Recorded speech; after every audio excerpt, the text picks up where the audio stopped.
आज आपको नरक चतुर्दशी की 3 पौराणिक कथाएं सुनाऊंगा। कृपया वीडियो के अंत तक बने रहें।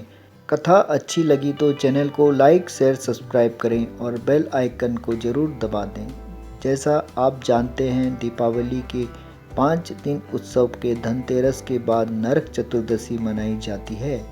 इस दिन को छोटी दीपावली, रूप चौदस और काली चौदस भी कहा जाता है। इस दिन यम पूजा, कृष्ण पूजा और काली पूजा होती है।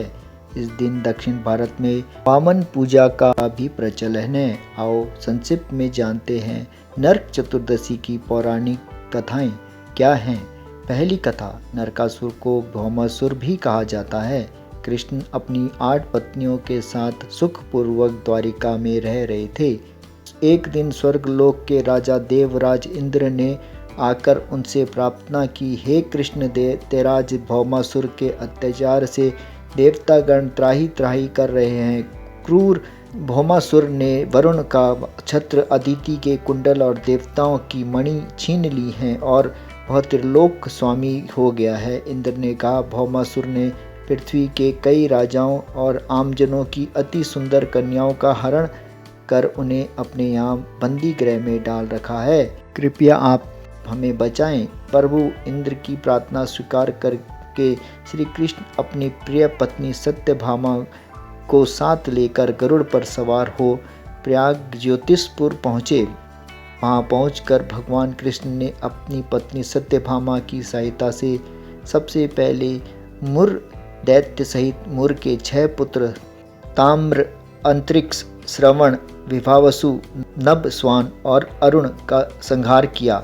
मुर दैत्य का वध हो जाने का समाचार सुन भौमासुर अपने अनेक सेनापतियों और दैत्यों की सेना के साथ लेकर युद्ध के लिए निकला। भौमासुर को स्त्री के हाथ से मरने का श्राप था, इसीलिए भगवान श्री कृष्ण ने अपनी पत्नी सत्यभामा को सारथी बनाया और घोर युद्ध के बाद अंत में कृष्ण ने सत्यभामा की सहायता से उसका वध कर डाला। इस प्रकार भौमासुर को मारकर श्री कृष्ण ने उसके पुत्र भगदत्त को अभय दान देकर उसे प्रयाग ज्योतिषपुर का राजा बनाया। भगदत्त कौरवों की ओर से महाभारत में लड़ता है। जिस दिन श्री कृष्ण ने भौमासुर का वध किया था, उस दिन कार्तिक माह की चतुर्दशी थी, इसीलिए उसे नरक चतुर्दशी भी कहा जाता है।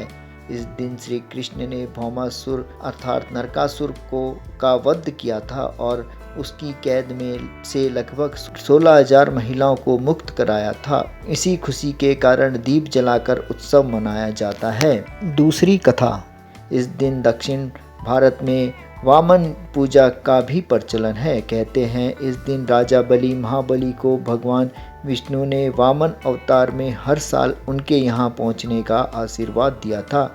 इसी के कारण से वामन पूजा की जाती है। असुरराज बलि बोले, हे भगवान, आपने कृष्ण त्रयोदशी से लेकर अमावस्या की अवधि में मेरी संपूर्ण पृथ्वी नाप ली है, इसलिए जो व्यक्ति मेरे राज्य में चतुर्दशी के दिन यमराज को नियमित दीपदान करेगा उसे यम यातना नहीं होनी चाहिए, और जो व्यक्ति इन 3 दिनों में दीपावली पर्व मनाएगा उनके घर में महालक्ष्मी जी कभी ना छोड़ें, ऐसे वरदान दीजिए।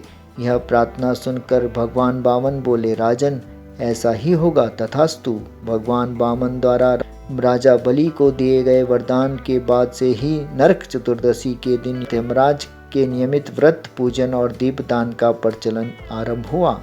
तीसरी कथा में यह है कि रतिदेव नामक एक धार्मिक राजा थे। उन्होंने अनजाने में भी कोई पाप नहीं किया था। फिर भी जब मृत्यु का समय आया तो यमदूत उन्हें नरक ले जाने के लिए आधम के राजा ने कहा कि आप मुझ पर कृपा करें और बताएं कि मेरे किस अपराध के कारण मुझे नरक जाना पड़ रहा है। यह सुनकर यमदूत ने कहा, हे राजन, एक बार एक ब्राह्मण आपके द्वार से भूखा लौट गया था, उसी पाप कर्म का फल है।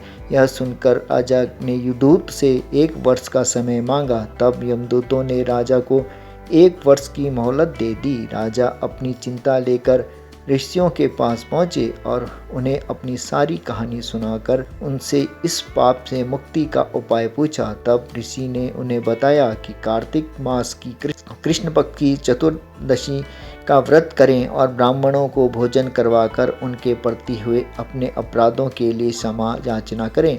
राजा ने वैसा ही किया जैसे ऋषियों ने उन्हें बताया। इस प्रकार राजा पाप मुक्त हुए और उन्हें विष्णु लोक में स्थान प्राप्त हुआ। दिन से पाप और नरक से मुक्ति हेतु भूलोक में कार्तिक चतुर्दशी के दिन इस दिन का व्रत प्रचलित है। नरक चतुर्दशी की कथाएं अच्छी लगी तो चैनल को लाइक शेयर सब्सक्राइब। आपका मुकेश 1104 कहानी वाला। धन्यवाद।